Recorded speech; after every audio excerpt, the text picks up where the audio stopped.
Bienvenue la famille au 514 Fadeaway pour notre 7e épisode. Moi, je suis Manu. Moi, c'est Antoine. On est vos co-animateurs. Here we go pour un autre épisode endiablé. Yes. Ouais. Ouais. Qu'est-ce que je t'avais dit, non? T'as regardé le match hier, Lakers? Of course, man. Bon. C'est sur l'équipe. Luka et AR, hein? Best duo. Backcourt duo in the NBA. Jeune en plus, 26-27 ans. C'est le futur. C'est le futur. On parle offensivement, c'est sûr. On parle pas au niveau défensivement. Offensivement. Tu veux me forcer à critiquer mon équipe, c'est ça? Non, pas critiquer ton équipe, juste dire que en ce moment, 38 points AR, Luka 35 points. Puis les deux très, très efficient. Je pense que AR 12 en 15. Okay. Très, très beau backcourt en ce moment. Là. Je veux dire, ça clique de tous sens. Moi. En plus, que tu sais que je suis un fan des Celtics, donc je suis pas bien content. Mais bon, je suis content pour toi. Je suis plus content que j'ai raison. Que t'as raison, sur quoi? Sur AR. AR, c'est le futur. 27 ans. Okay. LeBron a 41, mais bon, on parle pas de trade. On parle pas de trade. Non, je parle pas de... Je parle pas de trade. Je voulais vraiment m'envoyer en vrille. OK, ouais. So, pour commencer tout d'abord, on est très content que Austin Reeves et Luka Doncic, ça se passe super bien. Tous les deux scorent. Austin Reeves, je pense qu'il est 9e en point per game en ce moment dans la ligue. Luka est numéro 1. Fait qu'on a nos deux meilleurs joueurs qui sont dans le top 10 du scoring. Fait que c'est toujours de bon augure. Mais, on peut pas avoir deux gars qui sont challenge défensivement, non, OK, à la tête de l'équipe. So, un des deux doit partir. On peut pas garder les deux. J'aimerais ça que magicalement, ces deux gars-là se mettent à défendre. Mais je sais que j'atteins une limite. Mais moi, je doute que tu es un Lakers fan. Non, bro! Non, parce que si, là, faut que tu penses dans le futur. OK. C'est genre comme... OK, mais vite comme ça, je veux dire. Ouais, faut que je pense dans le futur, Dans justement. 8-9 ans, AR va être encore là. Mais LeBron, on ne sait pas. Oui, t'as dit quand il avait 35 ans, on j'ai sais même pas parlé de LeBron. Non, tu vois, oui, mais vu que t'arrêtes pas de ramener toi Non, je dis pas LeBron. Mais LeBron est venu, juste depuis qu'il est revenu, l'offensive rating des Lakers a augmenté. En ce moment, les Lakers sont 6e à 118, OK, de offensive rating. OK? Puis qui est 6e dans la ligue. Puis depuis que LeBron est là, c'est comme si, tu sais, l'offense a pris un autre level. On était très bon. Puis là, on est allé à un autre niveau. C'est un autre passeur. C'est plus difficile. Puis ça permet aux deux autres d'avoir un niveau d'efficience que j'adore. Par exemple, Austin Reeves, il prend moins de shots et il arrive à scorer plus que Kevin Durant, Booker, Anthony Edwards et Cade Cunningham. Exact. Right? Ouais. So, je pense qu'il prend une shot de moins ou deux que ces gars-là et il arrive à donner plus de points, ce qui est excellent. Ouais. Fait avoir une deuxième option qui peut faire ça, puis personne peut dire « Ah, ben on l'a pas vu en tant que première option pour faire ça » parce qu'on l'a vu pendant quelques matchs faire ça. Exactement. Fait on sait c'est du bonbon, it's great. Mais moi, pour gagner, il faut que je regarde OKC. Ouais, non, mais tu regardes pour gagner, mais Indiana. toi, tu regardes trop gagner cette année. Tu penses-tu vraiment que tes Lakers vont gagner cette année? Mais c'est pas Mais moi, je parle, cette genre, année. comme, tu sais, ils devraient même être patients puis attendre. Tu sais, je veux dire, comme, regarde, au moins, Uh-huh. finir, pas le trade AR cette année. Je veux OK. dire, comme, finir cette année, Uh-huh. voir, comme, donner, run it back, voir comment ça va aller dans les playoffs. Of course, on va run it back. Non, je veux dire, mais tu sais, s'il y a de quoi, si vraiment il y a de quoi, puis il y a de quoi que, disons, bon, ça dépend toujours des offres, mais si quelqu'un offre quelque chose d'extrêmement fou pour avoir AR, je pense que c'est sûr qu'il devrait écouter, mais en même temps, si tu penses au futur, les Lakers, c'est AR, Luka, c'est bon pour les fans. Mais je dis pas que ça dépend aussi de la décision de LeBron va prendre à la fin d'année. S'il décide de partir ou peu importe. Ou Numéro s'il 1, les re-signe. Lakers will be crazy de ne pas ramener ce Big Three. Offensivement, c'est un Big Three. OK? Chacun à différentes positions. On ne se pile pas sur les pieds. LeBron comme troisième option contre des équipes où il n'y a pas besoin de trop forcer. Deuxième option contre d'autres équipes où, tu sais, comme j'ai dit, des wings plus athlétiques. Puis ça va plus être lui qui doit aller scorer à la place de Austin. Beautiful.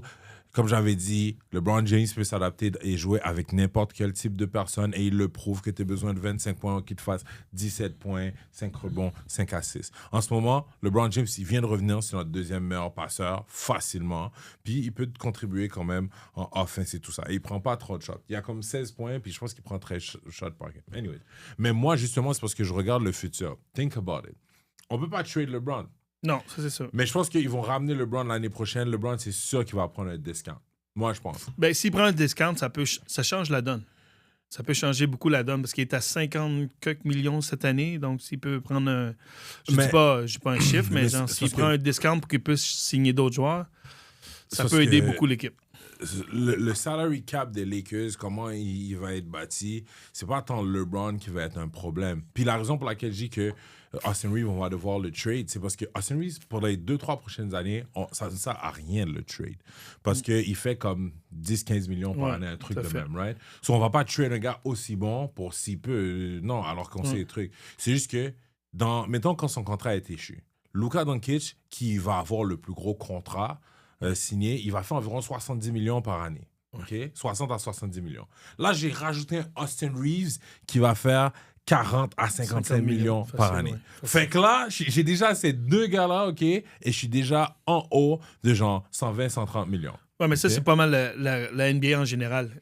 Je veux dire, toutes les équipes avec le nouveau CBA qui font en sorte qu'ils veulent avoir la parité, donc fait en sorte que les équipes ils vont prendre des choix. C'est la même chose avec OKC dans quelques années aussi. Exactement. So, tu as 2-3 ans pour maximiser. Après ça, il faut que tu démantèles tout. Fait, moi, je sais qu'on a 2-3 ans pour maximiser ce Big Three. Après ça, il va falloir démanteler tout. Même si LeBron, il prend un pay cut. Mettons que LeBron, il a 20 Ou si LeBron retire dans 2 ans. Je veux dire, le problème peut plus ou moins se régler automatiquement. Même si LeBron retire, on va avoir comme 40 à, on va dire, 60 millions de salary libres. Ça, là, pour aller chercher... c'est peut-être 2-3 joueurs de qualité de plus. Parce qu'oublie pas, Ayton, vu comment il joue, Ayton aussi, à un moment donné, il va passer à la caisse. Je pense que l'année prochaine, c'est son Players Option. Donc, Fait que peu importe ce que je fais, oui, on va aller de tout bord, tout côté. L'argent va juste faire sortir. Ayton, en ce moment, il joue comme un des meilleurs bigs de la ligue. Oui, il joue très, très bien. Il joue très, très bien parmi les meilleurs centres. Tu sais, quand tu regardes contre Jokic, quand tu regardes contre... comment on l'appelle qui Şengün. joue Şengün, exactement. Quand tu regardes Sabonis, Şengün, Jokic, contre tous ces joueurs-là, il a très bien joué. Puis en ce moment, tu sais, avec les performances que tout le monde met sur l'équipe, tôt ou tard, il y en a un d'entre eux qui va vouloir tout. Fait que même si LeBron prend un pay cut, fait que tu sais, mettons, je dis, OK, Luka est à 65 millions. Non, tout à fait. C'est sûr que... Austin est à comme 40 millions. J'ai, c'est quoi son nom? Parce que, veux pas, sans centre, cette équipe-là est finie. Puis là, mettons, j'ai...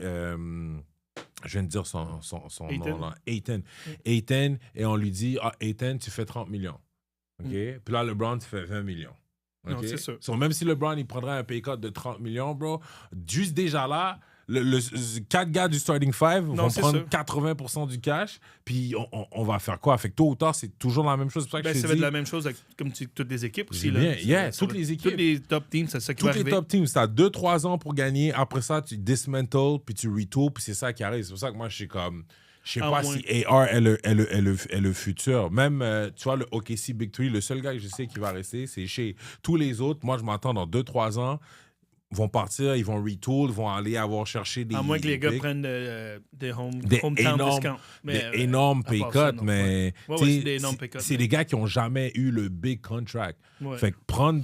Mais Jalen Williams, il a un gros contrat en ce moment. Même Chet, les trois ont des gros contrats. Exactement. Eux, ils n'allaient pas donner un pay cut sur leur premier contrat, sur le futur. C'est pour ça que moi, je pense au futur. J'aimerais ça qu'on puisse tous les garder, mais la NBA est rendue super team, anti-dynasty. Fait qu'avec 3 joueurs qui... le CBA, une fois que, peut-être avec le nouveau CBA, ben pas de nouveau, mais je veux dire, comme tout CBA, ça dure juste X nombre d'années, 3-4 ans, puis qu'une fois que le nouveau arrive, ça se peut que les owners vont décider de négocier quelque chose de différent, moins de pénalités avec les first apron, le second apron. Peut-être 2030.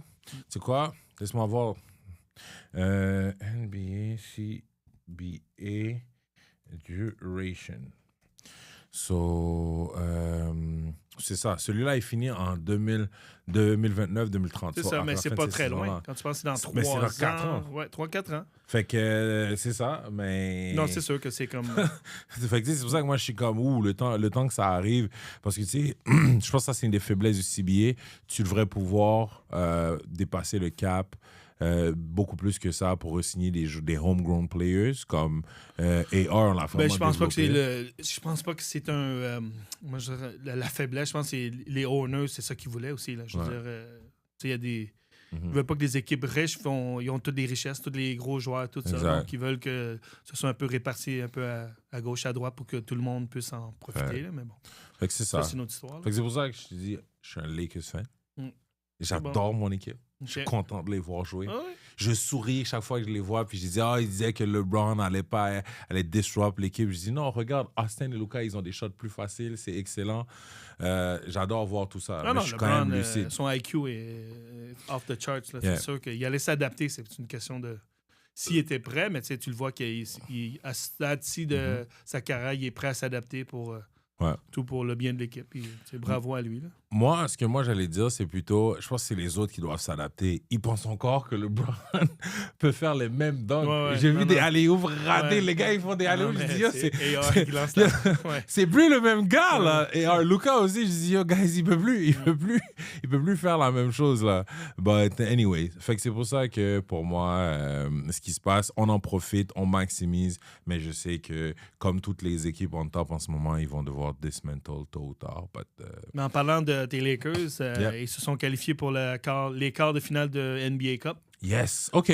Parlons de la NBA Cup. Je pense dans le East, c'est les Heat versus les Magic. Puis les Knicks versus les Raptors. Right? Puis au niveau du West, c'est OKC versus les Suns. Puis Lakers versus les Spurs. Ouais.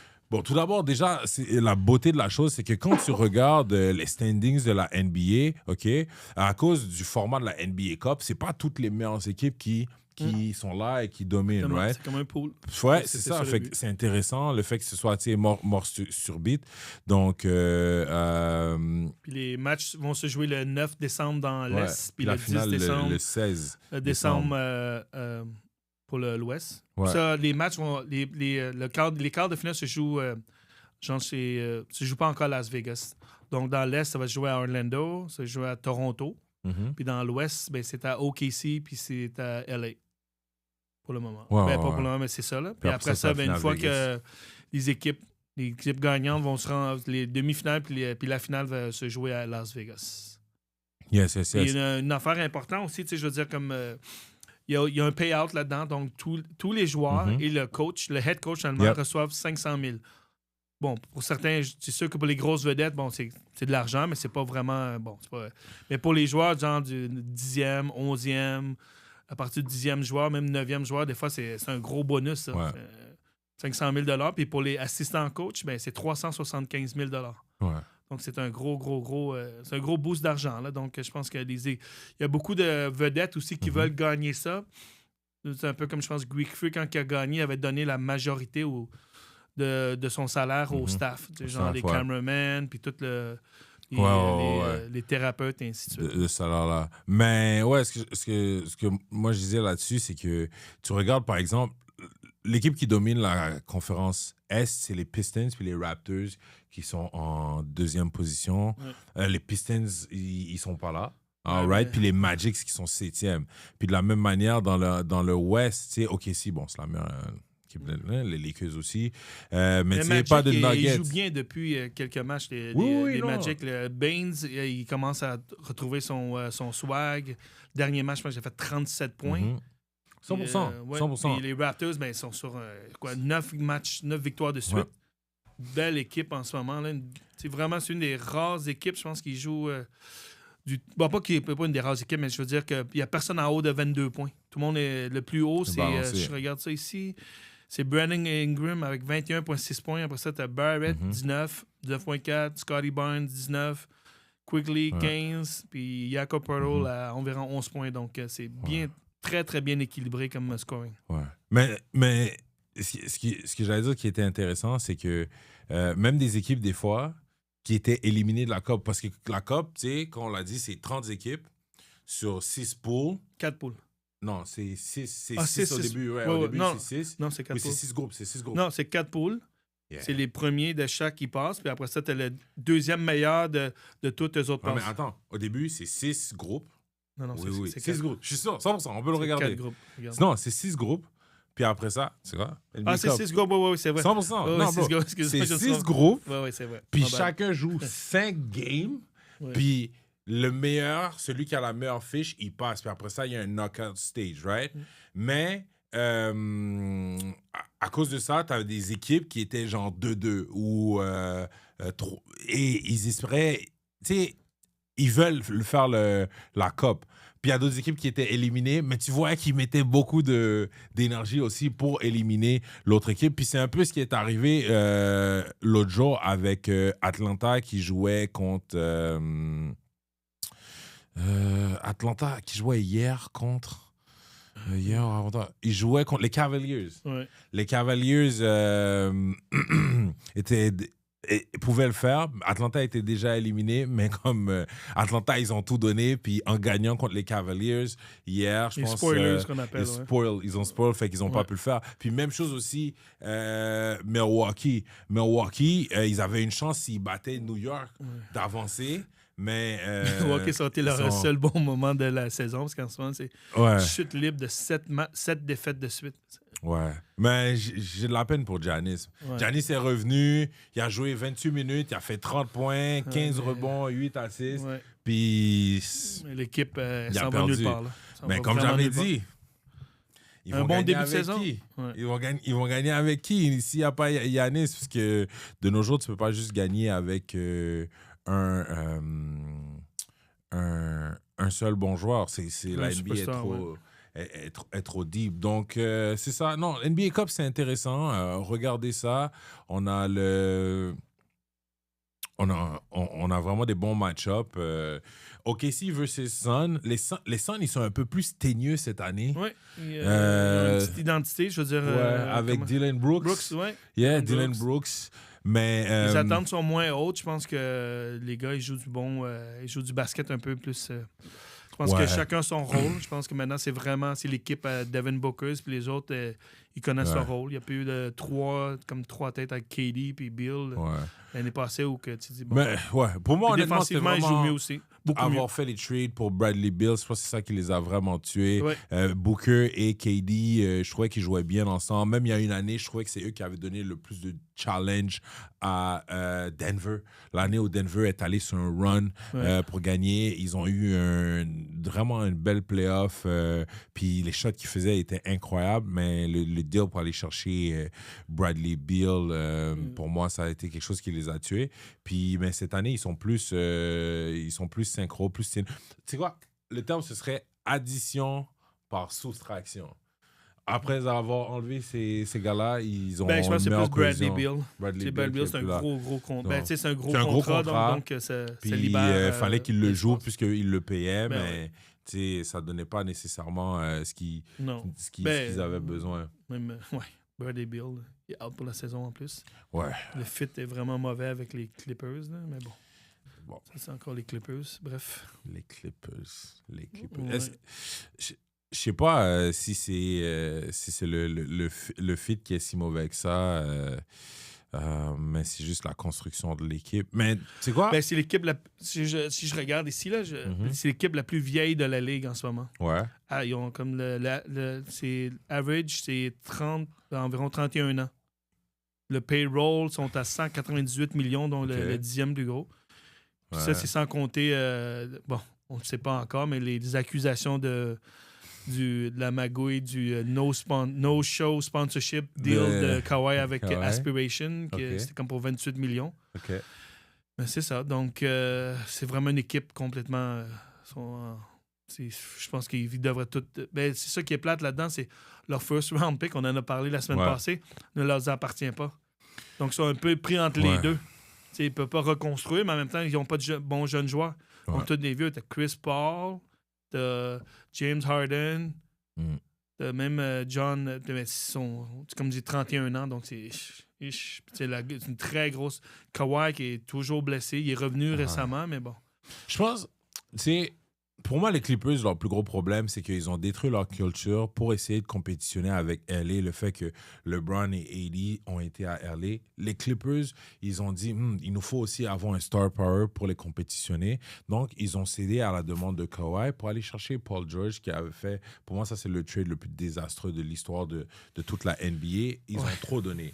Puis, à cause de ça, ça les handicape. Puis même récemment, j'ai entendu Kawhi, pour moi, comme je dis, fragile, cancer dans une franchise, là. Mais Kawhi, il disait, On a besoin de plus de talent. ouais, on a besoin de plus de talent, l'équipe elle est mal construite. À cause de qui, bro? À cause de qui l'équipe est mal construite si c'est pas toi? À cause de qui? Parce que je trouve ça incroyable. Puis en plus, pourquoi c'est vraiment effronté? James Harden, à son âge, James Harden est en train de, joue vraiment bien. Jouer vraiment comme 17 ans dans la ligue, 36 ans, et James Harden, il est en train de mettre une saison incroyable. Chaque soir, tu le vois qui se donne. Tu sais, James Harden, en ce moment, il fait 28 points, 6 rebonds et 9 assists. En parlant de Kawhi, je veux dire, on n'est pas rentré dans le scandale, mais ce scandale-là, s'ils sont coupables, autant Ballmer que le clan Kawhi, mais les pénalités qu'ils peuvent avoir, c'est genre comme... Bon, c'est 7,5 millions d'amendes aux Clippers, mais ça, c'est rien. Ballmer va payer ça avec son pocket change. 350 000 à Leonard, ça aussi, c'est rien. Mais c'est plutôt comme le perte des first round draft picks pour les années à venir, la suspension de Ballmer comme gouverneur de leur équipe. Et le dernier point, c'est comme ils peuvent annuler le contrat de Kawhi Leonard qu'il a en ce moment avec les Clippers. Puis lui bannir de re-signer avec les Clippers. Je leur souhaite. Ils peuvent signer sur n'importe quelle... Il peut signer à n'importe quelle équipe sauf les Clippers. Ça, c'est les pénalités possibles. Honnêtement, ce serait un blessing in disguise. Ouais, ça, ouais. Parce que, tu sais, même pas la perte des first round picks. Ouais, non, même Tyloo, il était frustré parce qu'on lui a demandé de commenter ce que Kawhi a dit. Puis il a dit, tu sais, comme, on dit toujours next man up, mais mon franchise player fait 60 millions, puis le gars, après, il en fait comme un demi-million. C'est pas le même calibre de talent, tu sais. Puis c'est difficile d'avoir des performances quand, tu sais, quelqu'un est toujours pas là. Puis je pense que Kawhi Leonard, depuis qu'il est là avec les Clippers, il a dû manquer au moins 45% de tous les matchs qu'il a joué avec, qu'il aurait dû jouer avec eux, là, au moins facilement. Mais en parlant de Tyloo, tu sais qu'il est en train d'investiguer, la FBI est en train d'investiguer sur lui. Ah ouais? Vas-y. Ouais, mais c'est comme, c'est selon Paulo Torres, je pense que c'est de ESPN qui disait ça. Mais c'est juste, ils sont en train d'investiguer. Donc, il n'est pas coupable de rien. Il fait en sorte, parce que lui, il est meilleur ami avec Damon Jones pour le scandale du gambling. Yeah. Puis supposément que les matchs que Chauncey Billups jouait au poker, les fixed matchs, ben, Tyloo était là. Il jouait pas, mais il était là, il était dans les environs. Donc, c'est pour ça qu'il est under investigation, mais il n'a pas... Il n'a pas été arrêté. Non, il n'a pas été arrêté, juste under investigation. Donc, c'est... Peut-être qu'ils veulent lui mettre la pression pour qu'il flippe sur son boy, il never know. Mais ça se peut aussi qu'il soit coupable de quelque chose d'autre, mais pour le moment, c'est juste under investigation. Donc, ça va pas bien pour les Clippers en ce moment. Pas du tout. Hey, it is what it is. Parce que honnêtement, moi, pour les Clippers, tu sais, comme j'ai dit, ils ont détruit leur culture. Même s'ils n'ont rien gagné avec Lob City, tu sais, Blake Griffin, Chris Paul et compagnie, ils avaient quand même un succès et une excellence. Puis après ça, bon, arrivé le Kawhi era, puis pour moi, de là, chaque année, il y avait des faux espoirs, puis la dégringolade parce qu'il n'est pas capable de rester en santé, et justement. Mais, tu sais, si on regarde... Mais même la première année, tu sais, comme si tu regardes, tu lis les affaires, il disait que la première année, quand il est arrivé, il y avait beaucoup de load management pour Kawhi, puis ça rendait... Selon des experts qui disaient que ça rendait beaucoup de joueurs jaloux. Parce que, tu sais, déjà le début, plein de load management sur... Oui. On s'en souvient que, justement, ils ont Doc mis Rivers, Lou Williams et Patrick Beverley, justement, qui, eux, pointaient du doigt ce genre de choses. Puis Lou Williams, qui était leur six-man, je dirais le cœur de l'équipe. Progressivement, ils l'ont poussé vers la porte pour, justement, que Kawhi se sente plus à l'aise parce qu'il se faisait toujours critiquer pour ça. Puis, encore une fois, pour moi, ça, c'est un dev blow pour leur culture. Malheureusement, je pense que le move que les Clippers doivent faire, leur seul trading, bargaining chip qui a de la valeur, puis c'est leur meilleur joueur, c'est James Harden. Ils doivent trade James Harden, puis ride out le contrat de Kawhi ou espérer qu'il soit truc. Mais si le pays, tu trades James Harden, tu risques d'avoir le first overall pick que tu donnes à OKC Oh my God. Ouais, mais si... Man, ouais, I guess. Non, je sais, ils peuvent trade James Harden non, mais ils pour n'ont aller pas le chercher choix, mais c'est quelques vrai qu'ils draft n'ont pas le choix assets parce que je vois pas qu'est-ce qu'ils peuvent faire de plus. Ouais, parce que la valeur de James Harden en Ok. ce moment est très, très haute. Fait que, tu sais, C'est peut-être à son pic pour Yeah. comme, comparer, disons, s'ils veulent le trade pendant la saison morte. Là, ouais. ou, Parce que l'année peut-être que ce prochaine. qu'ils pourraient essayer de faire, c'est trade James Harden et leur centre Zubac. Ouais, Zubac, c'est un joueur Yeah. qui a de Il la est bonne quand même valeur. jeune, Ouais, il a jeune. une bonne valeur. Tu trades les deux pour aller chercher un first round pick cette année dans un Ouais. draft, Très. très deep. Ça pourrait être quelque chose à faire, mais sinon, je vois pas comment ils vont sortir de ce nightmare, de ce cauchemar qu'est le era de Kawhi Leonard. Ouais. Anyways, par rapport à ça, it is what it is. Il y a quelque chose qui a quand même secoué le NBA podcast en ce moment. Je sais que c'est un peu enfantin, mais Je pense que je sais Kenyon ce que tu veux Martin et Draymond Green Ouais. sont en train de biffer, puis tu sais, par rapport à leurs valeurs, qu'est-ce qui se passe et tout.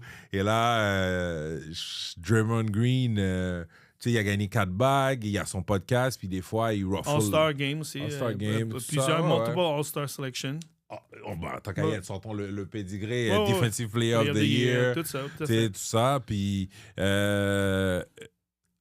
il s'est fait critiquer. Puis Kenyon Martin, il allait, je sais même pas dans quel endroit il était randomly, il a mis une caméra, puis a commencé à critiquer et sortir genre 200 joueurs. Ouais, Puis 200 je sais pas power forward combien, meilleurs que lui. 600 ou 50 power forward. Non, 200. Mais, non, mais 200 joueurs meilleurs que Draymond Green, mais 50 power forward meilleurs que lui. Anyways.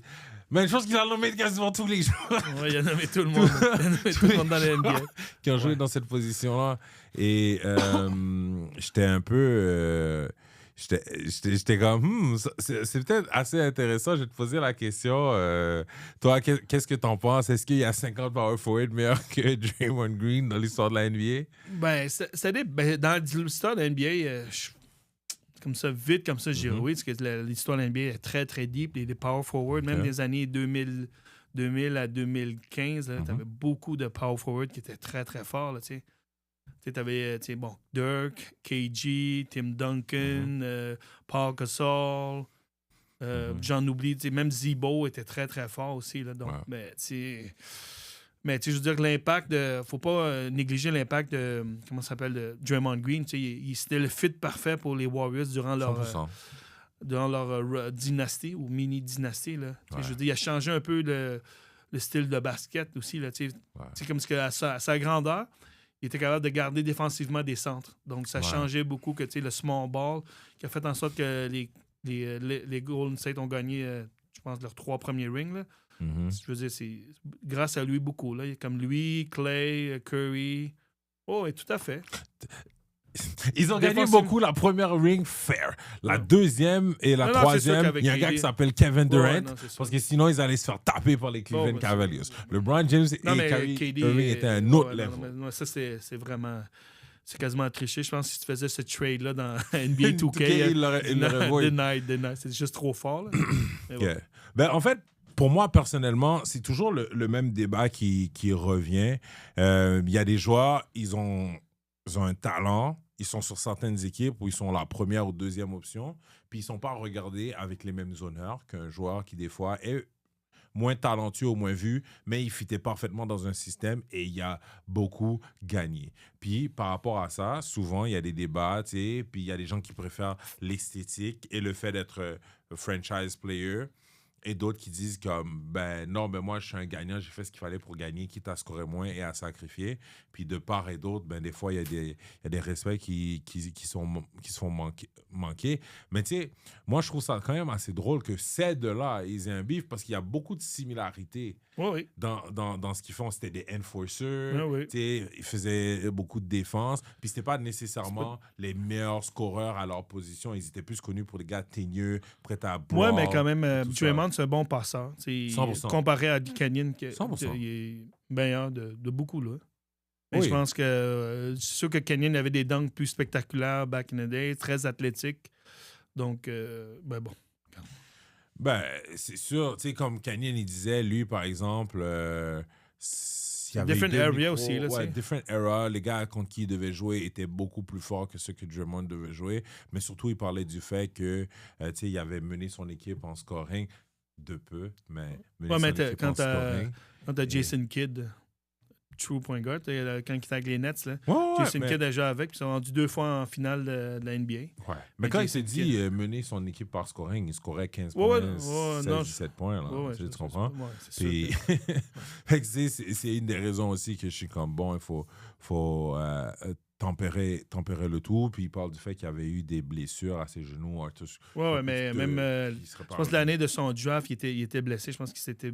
Yeah. Je pense que son genou ou son pied était. Puis il était quand même first overall pick, tellement Mhm. qu'il y avait beaucoup de potentiel, là, mais bon. Qu'est-ce que tu préfères? Un number one pick que les gens probablement voient comme un joueur solide, mais pas un joueur de légende, ou un gars des fonds de tiroir qui finalement a fini par avoir une carrière solide? Ouais, de quoi tu parles? Je Ben, en pense fait, ça dans mon parce équipe. parce que au final, c'est Bon, on c'est s'en fout du littéralement ça. draft, faut ce côté. OK. Mais je pense que des fois, des joueurs qui sont late draft ou qui sont Mhm. undrafted, moins de pression, beaucoup de moins de pression. Quand tu es le first overall pick ou dans les top 3, là, tu sais, le boss label est très, très proche. Là. Mm. Tu sais, beaucoup de joueurs, comme genre, tu sais, cette pression-là est trop haute. Bon, on parle de Kwame Brown, tu as Hasheem Thabit qui était le deuxième. Ouais. Tu as aussi, comment il s'appelle, Greg Oden qui était choisi premier. Après ça, tu as KD, t'es toujours comparé avec les 2-3 autres après. Là. Ouais. Donc, tu sais, toute la pression est sur toi. Là, tu sais, je veux dire, quand tu es le first overall pick, il y a beaucoup, beaucoup, beaucoup de pression qui est sur ton dos. Là. For sure. C'est comme quand Markel Fultz, il était drafted first overall. Après ça, c'était Lonzo. Après ça, c'était Jason Tatum. Là. Mhm. Merci, merci 76ers. Mais bref, c'est ça. Là. Je pense que la pression, souvent, c'est comme ça a l'air. T'sais, on oublie souvent ces joueurs-là, surtout depuis peut-être 20 ans et un peu plus. Mhm. Ceux qui sortent, c'est des one and done. Donc, ils font une année à l'université. Après ça, ils viennent jouer. Donc, ils ont 19 ans, 18 ans. C'est comme Cooper Flag cette année. Il y a 18 ans. Là, je veux dire, c'est un enfant en tant que tel encore. Là. Donc, c'est beaucoup, beaucoup de pression que toute la franchise. Et donc, la pression est sur toi. Des fois, les gars, ils craquent. Puis, il y a aussi le fait que tu es du jour au lendemain. Tu deviens multimillionnaire, tu es populaire, puis tout. Donc, c'est juste la gestion de l'argent, la gestion de ton temps, puis tout. Donc, c'est beaucoup, là. C'est beaucoup à gérer pour un jeune de 18-19 ans, là. Alright. Tandis que quand tu es loin derrière, je veux dire, loin dans le joueur, tu pas vraiment de... Pas que je dis pas que tu n'as pas de pression, mais les attentes sont très, très bas. Donc, tu sais, genre, comme, bon, ils se développent ou ils se développent pas. Ouais, mais On s'en fout plus ou moins. Cut peut-être plus facilement. Oui, tu peux te faire aussi, cut alors plus que facilement. Tu travailles plus fort. Tu as toujours ce côté-là. Comme... Oui, tu as toujours la pression de te faire cut, mais je veux dire, tu n'as pas la pression de te faire, donc, comment je veux dire, performer quasiment since day one. Yeah. All right. Est-ce que tu... Mais en parlant de ça, moi, je veux te parler d'une affaire. Ok, comme genre, vas-y. c'est un peu, comme on parle de Wemby. Ok. Comme toi, tu parles souvent que c'est le GOAT, puis bon, il va non, pas le GOAT, c'est le future GOAT, puis selon tout. C'est même toi qui as Non, dit non, il y a non, des non, chances non, de non, devenir non, le non. GOAT. Oui, je l'avais même dit, mais toi aussi, là, tu avais non, t'avais moi, même dit qu'il était meilleur que Will Chamberlain. Non. Il pouvait c'est être ça que j'ai meilleur, dit. il Non, pouvait non. être meilleur que C'est Will. que Will Chamberlain est dans mon top 4 player Ok. of all time. J'ai dit que Wemby, ça devait être ça. Oui. Will Chamberlain, dans son temps, de quoi ça avait l'air. J'ai dit Wemby, ça On doit va rechecker probablement les être vidéos, une voir, mais version bon, on va voir. moderne de Will Chamberlain. Non. Will Chamberlain, c'est le former GOAT. OK? Il s'est fait surpasser après par d'autres joueurs, mais tu sais, Will Chamberlain, c'est le prototype pour tous les types de center. Si tu regardes la partie de sa vie où il était comme un fou scoreur, que ce soit comme Shaq, pense à tous les centres qui scoraient beaucoup, Rebounder et dominaient Kareem, Shaq, tous ces gars-là. Et la deuxième partie de sa carrière où c'était plus un gars all-around qui passait, qui reboundait, qui jouait plus dans le système d'équipe, Jokic, c'est typiquement ça. C'est pour ça que si tu regardes Nikola Jokic en ce moment, tous les trucs qu'il fait, c'est juste surpasser les records de Will Chamberlain. Puis ils sont comme, oh, premier joueur depuis 1965 qui a fait ça. Puis c'était qui le dernier joueur? Oh, Will Chamberlain. Ou genre, Nikola Jokic a fait plus de games à 15 Ouais, mais passes que c'est qui l'a fait? un peu contradictoire ce que tu dis. C'est-à-dire? Non, non, mais c'est-à-dire, laisse-moi. Parce que Vas-y. toi, tu dis que dans ce temps-là, Yeah. les joueurs de la NBA, c'était des plombiers. Non, non, Donc, c'est si- ça que je dis. de- Non. ouais, tu dis qu'ils Non, jouent j'ai- comme des plombiers. j'ai dans les Mais- 90s, c'était des Ouais, plombiers. non, non, non. Non, non, Ben non, oui, dans les j'ai dans les 70s. 90s, Ouais. c'était des plombiers. Ça donne Non. que c'est Non, non, non. les L'année- 90s Jordan. Ouais, ouais, ouais. Le Ouais, era, t'es fou. de ton fake goat. Ouais, ouais, Oui, ok. oui, là, il y avait des plombiers. Ouais, ouais. Ouais, ouais, non. OK, mais regarde, peu importe. Mais après ça, tu sais, c'est. Après ça, tu dis, c'est là, maintenant, c'est des athlètes. Donc, si Ouais. Jokic le fait maintenant, Ouais. il fait contre des gros athlètes, là. Donc, Oh, ouais. il mérite Ouais, mais ses Il y a props. un autant truc. que- Il y a un truc. Dans le temps, OK, les équipes et les spots dans NBA étaient très limités. Être un joueur professionnel de basket, t'avais très peu de chance. Fait que c'était vraiment la crème de la crème de la crème de la crème. T'avais peut-être genre 8 équipes, 10 équipes, 12 équipes, dépendant de l'époque. Fait qu'être un starter, jouer dans cette ligue-là, c'était quelque chose de incroyable. Là. T'avais même pas la chance d'être mauvais puis de te développer. Alors que de nos jours aussi, c'est un peu différent. Mais honnêtement, j'aime pas trop comparer les époques. Je trouve juste que les 90s par rapport au fame. Pourquoi qu'ils juste reçoivent, les 90s? Je trouve ça quand même assez je vais spécifique. t'expliquer. Les 90s reçoivent plus de shine que toutes les autres époques. Les 90s, tout le monde parle comme si c'était une époque immuable. OK, il y avait des athlètes que comme on n'a jamais vu. Alors que moi, je suis comme non, c'est le era où il y a eu le plus expansion, le plus d'équipes mauvaises à cause de l'expansion. Puis genre tout le monde parle alors que comme yo, ces gars-là ils checkaient pas de film, OK?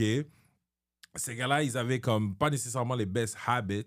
Fait que moi, je suis Ouais, mais comme, c'est non, autant aussi les superstars qui n'avaient pas les best habits. 100% d'accord. Mais je l'ai dit et je le redis, je l'ai même déjà dit. Les joueurs de nos jours sont meilleurs que les joueurs passés. Par contre, les joueurs passés, puis c'est là qu'arrive le grader, ils peuvent avoir une meilleure carrière que les joueurs de nos jours parce que les joueurs de nos jours, c'est beaucoup plus difficile à aller tirer ton épingle du jeu. Bill Russell, il était dans une équipe de dynastie, fait qu'il a dominé toute une décennie, même si c'est un joueur average pour moi. Puis, that's it, on l'a élevé à un statut que pour moi... Ouais, mais c'est parce que pas c'est selon le talent dans ce temps-là. C'est sûr que, tu sais, 100%. c'est comme n'importe quoi. C'est sûr que la game, elle a tellement évolué. Tu sais, Ouais. les joueurs, ils ont des nutritionnistes, ils ont des Ouais. thérapeutes. Tout le monde leur donne quasiment, bon, tel Ouais. exercice à faire, quoi à manger, comment faire ci. Donc, Ouais. si la game a tellement évolué, donc c'est un peu normal que, tu sais, faut que tu compares. Comme tu Oui. dis, compare selon l'époque. Parce que J'ai aucun problème avec ça. C'est juste que tous les fans des 90s sont délusionnels quand ça en vient des 90s. Reggie Miller est dans le top 75 of all time. Je comprends même pas comment ce gars-là a pu faire un top 75. Il y a comme 3 All-NBA, en plus 3 All-NBA 13. Il y a comme 5 All-Stars. Puis on a des gars comme Dwight Howard qui a fait comme... comment on appelle ça? All-NBA First Team, 4 ou 5 ans. First Team, là, ça veut dire qu'il est dans le top 5. Il a fini runner-up en MVP et Defensive Player of the Year 3 fois. Et ce gars-là n'a même pas pu faire le top 75. Parce qu'encore une fois, on overrate les 90s. Non, Fait mais il y a aussi le fait que tu compares. Ben, tu sais, c'est sûr que tu regardes les joueurs là, tu sais, de nos jours, là, tu sais, physiquement, sont plus forts, sont plus gros, Ouais. sont plus en général que les joueurs des autres époques. Mais tu peux dire la même chose pour beaucoup de joueurs sur le top 75. Bon, comme tu pourrais dire, tu sais, pourquoi Kyrie n'est pas là? Tu sais, pourquoi Dwight n'est pas là? Tu sais, t'as d'autres gros joueurs qui devraient être là mais qui sont pas là. Ouais. Selon moi, mais c'est bon. Il y en a qui disent aussi que tu sais, Damien Lillard ne devrait pas être là, que Kyrie devrait être là, parce que Kyrie a gagné un ring, il y a plus d'accomplissement. Kyrie et Damian Lillard ne sont même pas sur la même planète. Kyrie Irving a jamais pu mener une équipe par lui tout seul quelque part. Et quand il a eu la chance de le faire sur les Boston Celtics, son équipe, qu'est-ce qui s'est passé? Ils Non, ont mais été better quand il n'était pas là. Non, mais il y avait. Bon, dans ce temps-là, il y avait des problèmes d'attitude. Là. OK, il y avait des problèmes Gros d'attitude. problèmes d'attitude. là. Damien Lillard, s'il aurait eu la moitié Mais je du pense- talent avec qui Kyrie Irving a joué, sa carrière aurait eu l'air beaucoup plus glorieuse. Malheureusement, c'est un gars qui... Parce que même Kyrie, il l'avait dit, tu sais, dans le temps, tu sais, il dit comme il l'avait dit récemment, il y a peut-être quelques années, que tu sais, il y aura.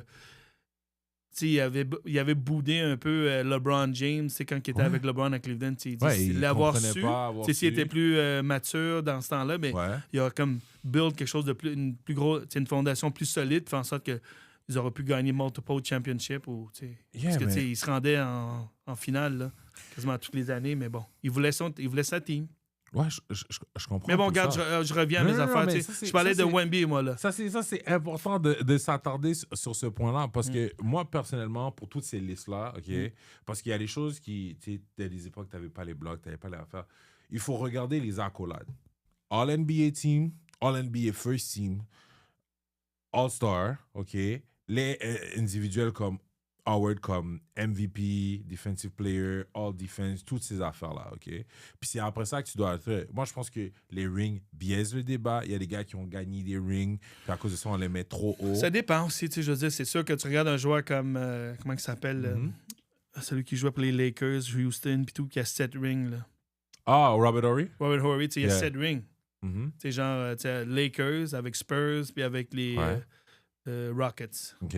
Donc, tu sais, c'est juste, tu regardes comparé à d'autres joueurs, comme on dit. Non, Si tu mais... compares un joueur comme Charles Barkley qui a 0 ring, tu sais, Ouais. quel joueur tu veux plus, c'est sûr que tu vas prendre. Tu sais, tout le monde va dire, ah, ben, ça, c'est comme, pour moi, Non, oui, mais là, du côté-là, Robert ça peut Horry, être. Non, mais comment je vais te dire, c'est que des fois, on va mettre des gars qui ont gagné way above certaines personnes, alors que pour moi, ça ne devrait pas être le cas. Si tu as gagné en tant que troisième option, mais pour moi, tu ne seras jamais dans aucune de mes listes over un gars qui a charbonné comme première option et qui s'est rendu, même s'il sans gagner, s'est rendu loin. Et puis ça, pour moi, c'est vraiment un problème, le fait que le ring culture, les gens sont délusionnels. Puis à cause de ça, on a des gars qui sont overrated. Et puis c'est exactement pour ça que tu as des gars qui mettent Steph Curry over LeBron James parce que, genre, Steph Curry a comme un nombre de verres. Puis je suis comme, vous êtes sur quelle planète? Je suis comme, yo, est-ce que vous avez pris quelque chose? Parce que ça fait aucun sens. Mais de la même manière aussi, il y a des gens qui vont être comme, à cause que, tu sais, Draymond a gagné des bagues, je vais le mettre avant LaMarcus Aldridge ou d'autres affaires. Puis pour moi, c'est genre, non, il faut arrêter de faire ça. Il faut regarder les All-Stars, les All-NBA, puis donner les gens leur proper respect par rapport à ça. Puis, donc, Non, mais il y a des joueurs aussi qui jouent comme dans un système, puis ils acceptent leur rôle dans le système. Tu regardes un peu comme. Tu regardes les Spurs, Manu Ginobili, il a voulu, il s'est sacrifié, il a décidé d'être six-man. OK, cool. Je C'est respecte ça. Mais je pense que s'il avait été dans une autre équipe, je pense qu'il aurait pu shine. Il aurait pu faire plus en haut de 25 points facile. Puis je dis pas, peut-être pas première option, mais peut-être un 1B avec un autre, un 1A. Ouais, mais je donnais un exemple. Puis il a quand même gagné. Il a gagné partout, au niveau international aussi. Je pense que je pense que l'Argentine a gagné une médaille d'or olympique, je pense. Je me trompe pas. Il y a une année, comme récemment, à part que les Américains, puis c'est ça. Je pense que je pense que c'est ça, là. Manu, c'est pas tant ces cas-là. C'est que tu vas voir. Non, je comprends, mais je veux juste dire que tu sais. Mettons Bill Russell contre Will Chamberlain. Moi, je roule des yeux derrière ma tête chaque fois que j'entends des trucs comme Bill Russell, top 5 player, Bill Russell, meilleur que Will Chamberlain. Je suis comme, dans quel monde? Toutes les statistiques de Will Chamberlain le mettent on par with Michael Jordan, LeBron James, Nikola Jokic, puis Bill Russell, toutes ces statistiques avancées le mettent on par avec genre Draymond Green. Fait que tu sais, pour moi, Bill Russell, c'est Draymond Green, puis Will Chamberlain, c'est Nikola Jokic. Puis les gens vont être comme, Draymond a 4 bagues, il est meilleur que Jokic. Pour moi, c'est le non, même ça c'est sûr, là, ça c'est quand même deux extrêmes. Là. Anyways, so that was my point. Et le fait que les 90s, tous les joueurs des 90s se font overrate. J'ai dit, regarde le respect qu'on donne aux gars des 90s, puis comment la discussion des joueurs des 2000, 2010, 2000 trucs. Puis moi, pour moi, je suis comme, ça me lève le cœur. Le fait qu'on révère plus Reggie Miller que mettons, quasiment Iverson ou certaines choses. And I'm just like, this is insane. Mais bon. Tu voulais parler de Wemby? Non, c'est ça, Wemby. J'avais pris des statistiques concernant des joueurs de 7 pieds 3 et plus dans l'histoire de la NBA. Yeah. Il y en a un, deux, t'avais George Morrison, 7 pieds 7, Manu Ball, 7 pieds 7, Sean Bradley, 7 pieds 6, Yao Ming, 7 pieds 6, Chuck Nevitt, 7 pieds 5, Ralph Sampson, 7 pieds 4, Ralph Sampson. Ouais. Tout un joueur qui s'est blessé. En passant, si vous ne le connaissez pas, allez regarder sur YouTube. Tout dans ma tête, c'est comme blessé, coup de carrière, blessé, Mark coup de carrière. Eaton, 7 pieds 4, mais ça, c'était un mur qui bougeait à peine dans le temps que tu pouvais rester quasiment collé dans la bouteille. Yep. Puis t'as Porzingis qui est 7 pieds 3, puis t'as Bol 7 pieds 3. Okay. Puis ça, j'ai enlevé les joueurs qui ont à peine joué, un peu comme Taco Falls, qui était là à peine 1 ou 2 ans, puis à peine joué. Puis disons, si on se fie de leur average, leur carrière, c'est d'environ de 8,56 saisons. Ouais. Average match total dans leur carrière, c'est 485 matchs. Puis des average games par saison, c'est environ 57 matchs. Puis l'âge de la retraite, c'est environ 32 ans. OK. Celui qui a le plus joué là-dedans, c'est... comment ça s'appelle? C'est Mark Eaton. Mais bon, Mark Eaton n'est pas vraiment un joueur qui est... Je n'ai pas fait grand-chose, là, je veux dire, à part défensivement. L'attaque, il n'y a pas... Puis, tu sais, dans une era où il n'y avait pas autant de pick and roll qui se faisait, tu pouvais rester dans la bouteille. Donc, tu regardes les top joueurs, Yao Ming, il a pris sa retraite à 30 ans à cause des problèmes de pied et de sa cheville. Ouais. Sean Bradley, qui a quand même joué 12 saisons, et à 33 ans, qui a pris sa retraite. Il a joué 832 matchs.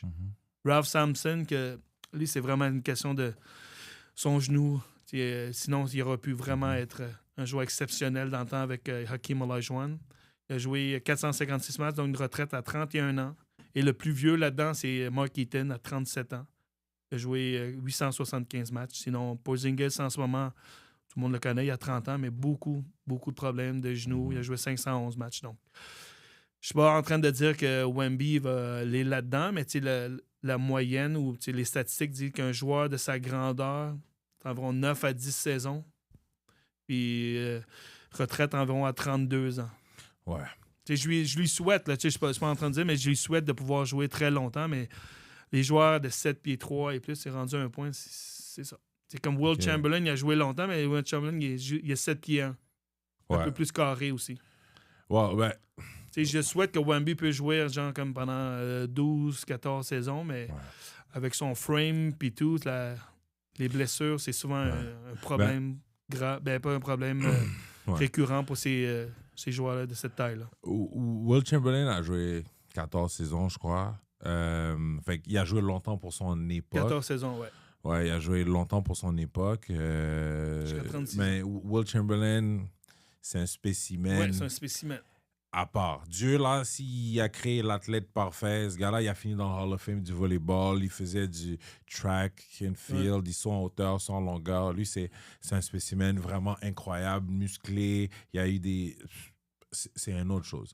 Fait que... Puis le fait qu'il ait pu être aussi bon, pour moi, justement, c'est quelque chose d'incroyable. Puis pour moi, je te dis... C'est pour ça que Wemby, il y a des caractéristiques qu'il pourrait être le nouveau Will Chamberlain s'il arrive à rester... Mais il est grand, il est 7 pieds 5. Ouais, c'est ça, mais Wemby, il est encore plus grand. Ouais. Fait que et il continue de grandir. Fait que ça, c'est l'affaire que j'allais dire. Ça se peut que Victor Wembanyama, parce que les Spurs montent sur sa taille, il est déjà à 7 pieds 6. Ouais. OK, ils disent 7 pieds 5, 7 pieds 4, dépend du truc. Mais ça se peut peut que Wemby soit déjà le gars le plus grand de la NBA, puis que sa carrière soit hypothéquée, surtout avec les moves qu'il fait. Des fois, je regarde, ouf. Tu compares. Fait que c'est sûr que déjà être grand, très grand, ta carrière est hypothéquée. Les chevilles, genoux, dos, tout ça, des problèmes. En haut de 7 pieds 2, 7 pieds 1, ça commence à être difficile de rester en santé. C'est pour ça qu'on est... Je pense que 7 pieds 1, c'est vraiment probablement la limite. Quand on regarde Kareem, quand on regarde Will Chamberlain, proportionnellement, mais passer ça, c'est peut-être un peu plus difficile. Puis la game aussi, comme tu as dit, la game est différente. Il y a beaucoup de pick and roll, il y a beaucoup de...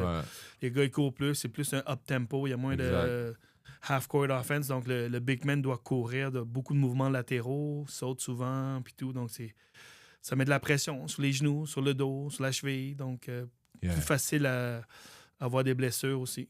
Non, effectivement. Fait que, touche du bois.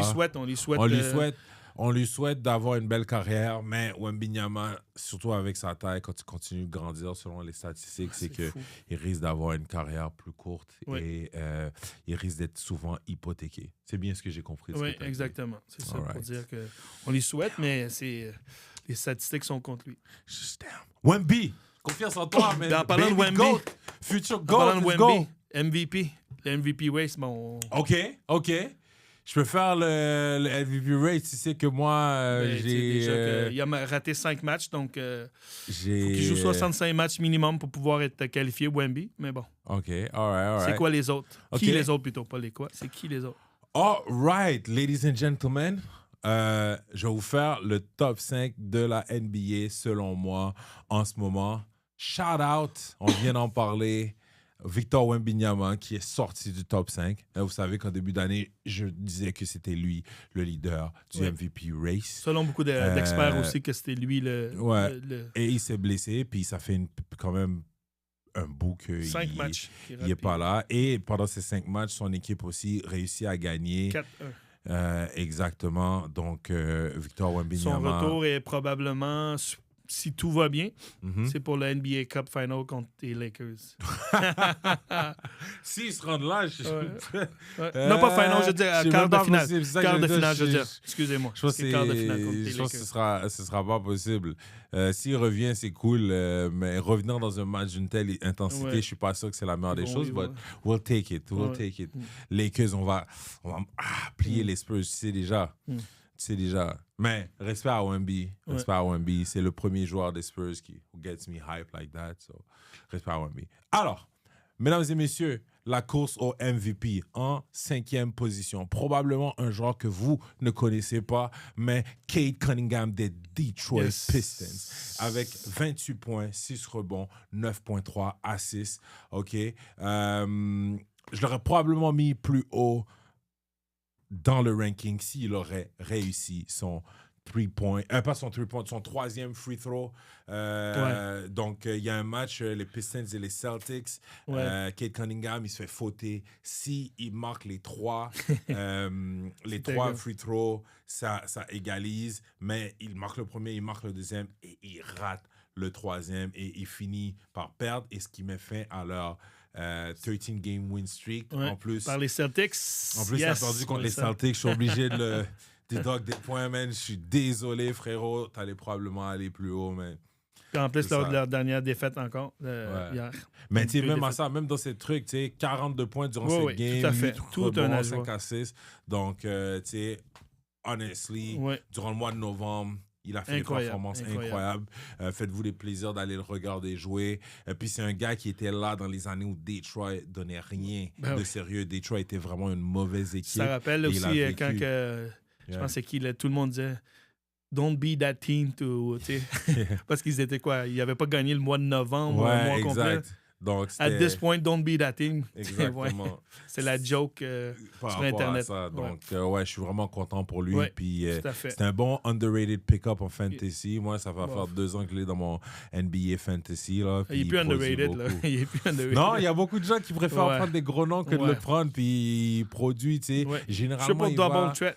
Il finit dans le top 5 des meilleurs producers dans les 2 dernières années, mais il se fait rarement pick dans le top 5. Je trouve ça intéressant. 4e position, Greek Freak, Giannis Antetokounmpo. Je l'avais dit à une époque, mais pas à une époque, il y a quelques semaines, j'avais dit que Giannis, c'est 2e meilleur joueur au monde. Wemby, quand il était premier, je disais Giannis, c'était 2e. Puis après ça, Giannis avait surplanté Wemby. Malheureusement, il s'est blessé. Puis je suis obligé de le mettre plus bas.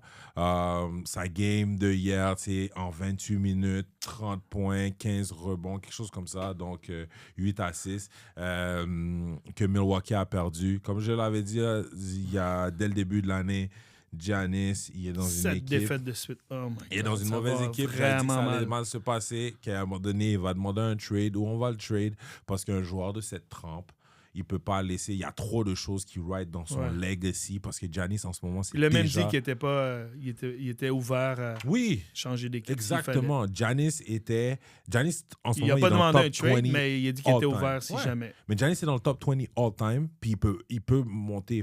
C'est là qu'il doit faire les moves. Puis New York Knicks, si vous n'aviez pas été bête à donner un paquet de picks pour... j'ai oublié son nom là, mais vous avez trop donné dans le trade là pour aller chercher le gars des Nets, Mikal Bridges. Mikal Bridges, vous auriez pu avoir Giannis l'été, c'est crazy. Anyways, New York avec Giannis dessus, finale assurée. Mais anyways, comme j'ai toujours des franchises des fois mal gérées qui se tirent dans le pied, sont en 4e position, Giannis Antetokounmpo des Milwaukee Bucks. Bon succès, mon cher. En 3e position, Luka Doncic, Luka the Don des Los Angeles Lakers. 3e seulement? 3e position, Los Angeles Lakers. Hey, listen, on a beau aimer les joueurs, mais il faut être objectif. Hein? Luka, c'est mon gars et j'espère qu'il va overtake les autres. Mais je vous expliquerai pourquoi j'ai 2 gars en avant de lui.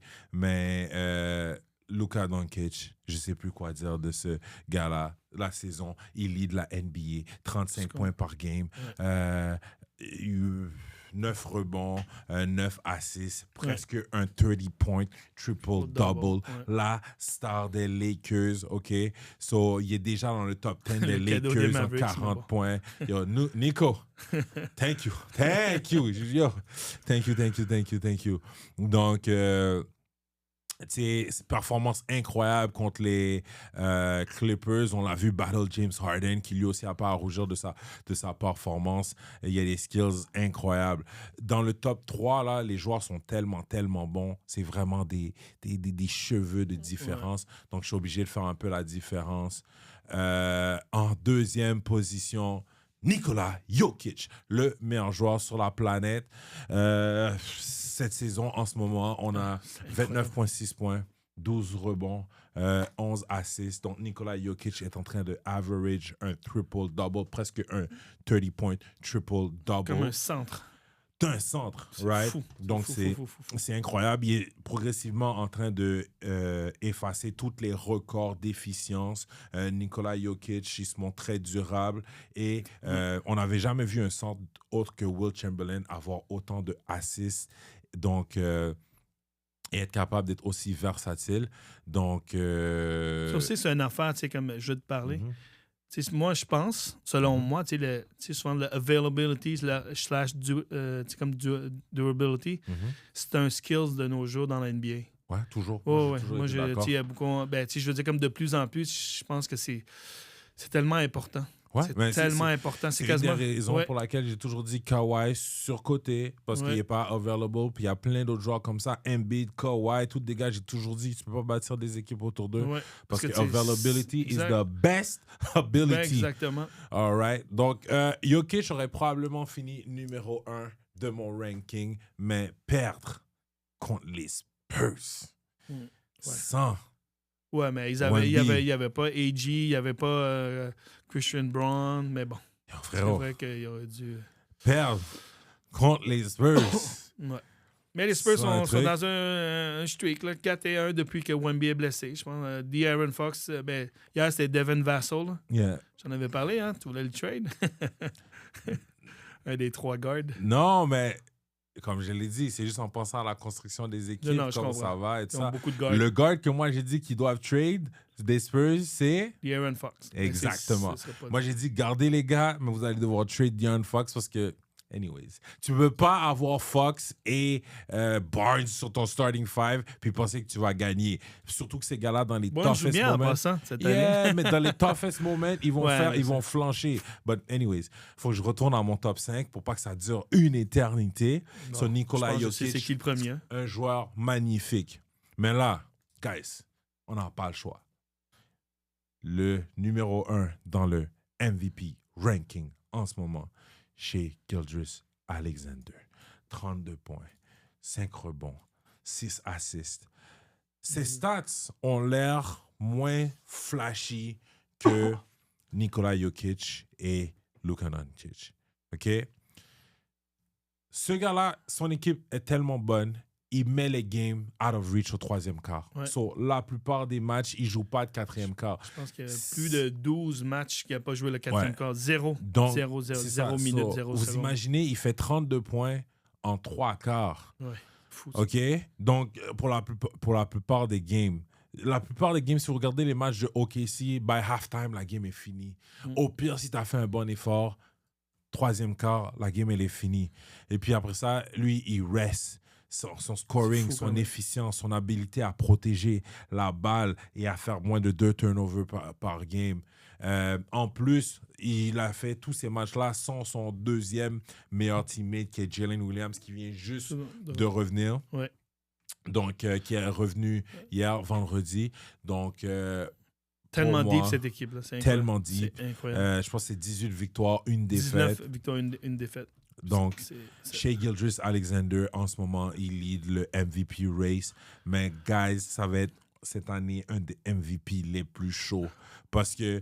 Mais moi, j'ai quelque chose contre t'es au top 3. OK. Mais c'est pas... C'est plutôt... je pense que le fait que SGA, son équipe, qu'est-ce qui peut jouer pour lui? C'est que son Ouais. équipe est vraiment une bonne fiche. C'est une Ok. très bonne fiche. Genre, Mhm. Ils finissent top de tout. Ouais. Mais si jamais, disons, les Lakers Ouais. ou les Nuggets ont une bonne fiche, genre pas très loin d'eux, qui est en train de se produire. Luka ou Jokic peuvent passer. Comme tu dis, tu sais, bon, c'est plate de dire ça, mais je pense que tu as raison pour Luka. Surtout les Lakers.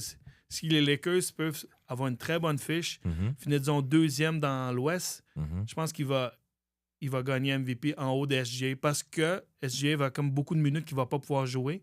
Tandis que, tu sais, tout le monde sait que, bon, la fiche est bonne, mais Ouais. l'équipe est tellement deep. Il y a tellement ouais. de talent, tandis que tu regardes les Lakers, bon, t'as AR, t'as LeBron, mais le reste, Ouais. c'est vraiment, tu sais, c'est un steep, là, tu sais, Ouais. le niveau de talent est vraiment comme, ça tombe de beaucoup, là. Donc, s'il est capable Luka est capable d'amener cette équipe-là, Mhm. genre dans le top 2 dans l'Ouest, Ouais. avec son average, donc il gagne le scoring average, Ouais. Mais on tu est vas déjà avoir raison que deuxième dans Luka l'Ouest. va gagner. Ben, faut continuer, mais si Luka continue comme ça, moi, je Ben, pense que c'est Luka qui gagne. Je dis pas que moi- SGA le mérite pas, mais je pense que ça peut jouer contre Yeah. lui, que son équipe est si deep. Yo, Et- si Luka le gagne, je vais faire des backflips. I'm gonna be happy. I'm gonna be stunting on people. Let's say, I told you so. OK? Et c'est ça sur lequel je compte pour que Luka gagne. Mais si je remarque comment. Parce les qu'il risque voteurs d'avoir de la aussi les NBA OKC, ils vont faire du load management sur Ouais, SGA. mais là, dans regarde, la fin regarde de- Steph Curry, OK? Steph Curry, OK? Il y a une année, il a gagné le MVP avec des stats, comme j'ai dit, médiocres, là, OK? Ben, pas médiocres, mais Steph Curry, il a gagné le MVP, il avait 24 points, 7 assists, 4 rebonds, right? Parce que son équipe était tellement dominante, Ouais. même chose. La plupart des quatrièmes quarts, il n'avait pas gagné. Exact. Il jouait pas. Je pense il y a une année même, les Warriors, ils ont commencé comme 20-0, un truc Ouais, de même, ouais, right? c'est ça. So, Steph Curry, je sais que comment la NBA, il regarde certaines choses des fois. Quand tu gagnes un nombre overwhelming de matchs, ils vont te reward pour ça. C'est une des raisons aussi que Bill Russell a gagné des MVP en étant All-NBA Second Team, alors que clairement, c'était pas le MVP Ouais, de mais la c'est Ligue, souvent, mais c'est son ça la équipe Ligue. gagnait Mais je pense que c'est pas la beaucoup. Ligue, mais c'est comme les Riders, puis tous ceux qui ont le droit de vote. Si tu l'as MVP, c'est subjectif. Ouais. Il n'y a pas vraiment de critères, Exact. genre qui était the best team, best player on the best team. Ou Exact. il y en a qui vont dire, bon, regarde, il n'y a pas le best team, mais c'est vraiment le joueur que si tu l'enlèves de l'équipe perd beaucoup. 100% d'accord. Donc, tu sais, il y a d'autres critères, mais il y a plein de critères qui sont très subjectifs, puis Exact. chacun peut voter comme il veut, là. Exact. C'est pour ça que moi, j'espère que Luka va le gagner. Tu sais, Mais c'est si comme je regarde le Riders Fatigue pour, comment ça s'appelle, Jokic. Nikola Bon. Jokic. Ou aussi d'autres joueurs, Kobe dans le temps, puis Shaq aussi, qui ont dit, bon, regarde, sinon on les donne toujours à eux autres ou on donne toujours à... Donc, il dit, bon, regarde, lui, un nouveau joueur, on va y donner. Je pense plutôt que les Riders avaient une dent contre Kobe et une dent contre Shaq, mais that's another subject. Mais oui, il faut le faire contre Jokic, mais encore une fois, tu sais, si tu regardes la NBA, ils ont une manière de faire, puis ils protègent leur ancienne star mythique des années 90. Fait que, tu sais, comme... non, mais c'est vrai, parce que LeBron James, tu sais, c'est comme si on la cape à 4 pour pas qu'il il dépasse ou il égalise Michael Jordan. De la même manière, j'ai l'impression qu'on a fait la même chose avec Jordan pour pas qu'il égalise et catch Kareem, right? Puis, de la même manière, j'ai l'impression qu'ils ont fait ça aussi, tu sais, avec Jokic. Ben, c'est ça aussi des fois, ces gens comme disent, OK, mais regarde, il est là. Donc, il dit, ben, il faut que, disons, on va dire Jordan ou Jokic, ben, est-ce qu'il est capable d'aller là plus, tandis que tu vois un autre joueur qui était là, mais qui va là, donc... Non, mais c'est parce que si tu... Comme je te dis, c'est pour ça que c'est subjectif. C'est très subjectif, mais si Nikola Jokic gagne un quatrième MVP Yeah, avec juste une bague, ouais. ça rouvre une boîte de Pandore. Même quand il avait plein gagné de son discussions. troisième puis il n'avait pas encore gagné un ring, il y avait beaucoup de discussions. Comme, est-ce qu'il mérite vraiment d'avoir ça s'il a juste gagné un? Zéro bague, là, tu sais. Moi, honnêtement, il n'y a rien qui me ferait plus plaisir que Nikola Jokic gagne puis que là, on soit obligé d'admettre que les bagues, c'est un accomplissement d'équipe et on doit enlever ce critère-là et seulement l'utiliser pour un tiebreaker quand on a des joueurs qui sont similaires.